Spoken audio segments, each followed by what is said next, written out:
अस्सलामुअलैकुम।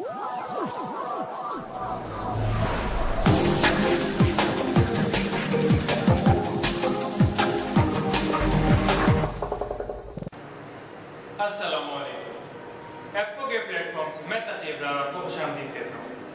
आज जो पैनल हम डिस्कस कर रहे हैं वो है कोल्ड स्टोरेज का पैनल, और इसके लिए हम आज डिस्कस करेंगे मिस्टर अनवर। इससे पहले कि हम देखें कि ये पैनल किस तरह काम करता है, हम देखते हैं कि इसमें कौन कौन से कंपोनेंट्स लगे हुए हैं और वो किस तरह से काम करते हैं।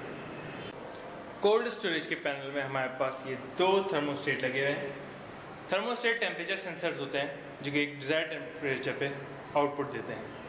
हमने यहाँ पे हनीवेल कंपनी के दो थर्मोस्टेट इस्तेमाल किए। इसके अलावा हमारे पास यहाँ पे 6 रिलेज लगी हुई हैं जो कि 24 वोल्ट्स पर एनर्जाइज होती हैं। इन रिले के साथ हमने ये 6 कॉन्टेक्टर्स कनेक्ट किए हैं, जिनमें से 2 कॉन्टेक्टर एवापोरेटर के लिए, 2 कंडेंसर के लिए और 2 कंप्रेसर के लिए। रिले और कॉन्टेक्टर्स बेसिकली स्विचिंग डिवाइसेस हैं, मगर जब हम 7 हॉर्स पावर से ऊपर की मोटर्स या मशीनरी पर आते हैं तो वहाँ पे हम रिलेज के बजाय कॉन्टेक्टर्स को स्विचिंग के लिए यूज़ करते हैं। उसके अलावा हमारे पास यहाँ 2 टाइमर भी यूज़ हुए हैं। टाइमर को हम इस्तेमाल करते हैं किसी भी चीज़ को एक मुकर्रर वक्त के लिए ऑन करना या एक मुकर्रर वक्त के बाद ऑन करने के लिए इस्तेमाल करते हैं। उसके अलावा हमने यहाँ पे 2 ट्रांसफार्मर भी इस्तेमाल किए हैं जो कि हमें 220 वोल्ट के जगह 24 वोल्ट दे रहे हैं, ताकि हमारी ये 6 रिलेज हैं वो एनर्जाइज हो सके। इसके अलावा हमने यहाँ पे सेफ्टी के लिए 3 स्विचेस भी लगाए हुए हैं, जिनमें low pressure switch, high pressure switch और ऑयल प्रेशर शामिल है। यही तीनों स्विचेस दूसरे पैनल पे भी लगे हुए हैं।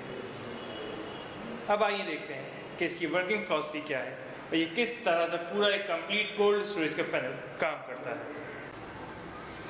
कोल्ड स्टोरेज की वर्किंग फिलॉसफी कुछ इस तरह से है कि जब हम सिस्टम को सप्लाई देते हैं तो हमारे पास सबसे पहले 3 चीजें चेक होती हैं: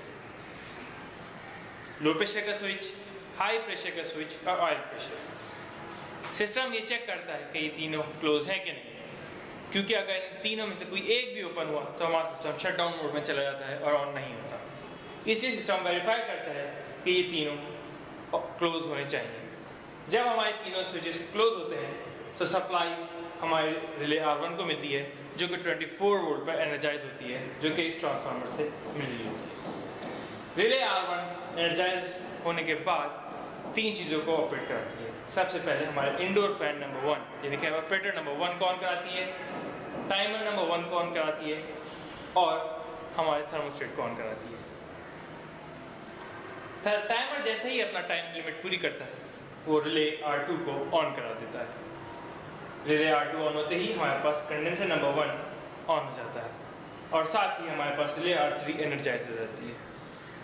जैसे ही हमारे पास रिले R3 एनर्जाइज हो जाती है हमारा कंप्रेसर नंबर 1 ऑन हो जाता है। यहाँ पे इस सिस्टम में हमारे पास कुछ इंटरलॉकिंग सेफ्टीज भी होती है, जैसे कि अगर हमारी रिले R1 ऑन ना हो तो हमारा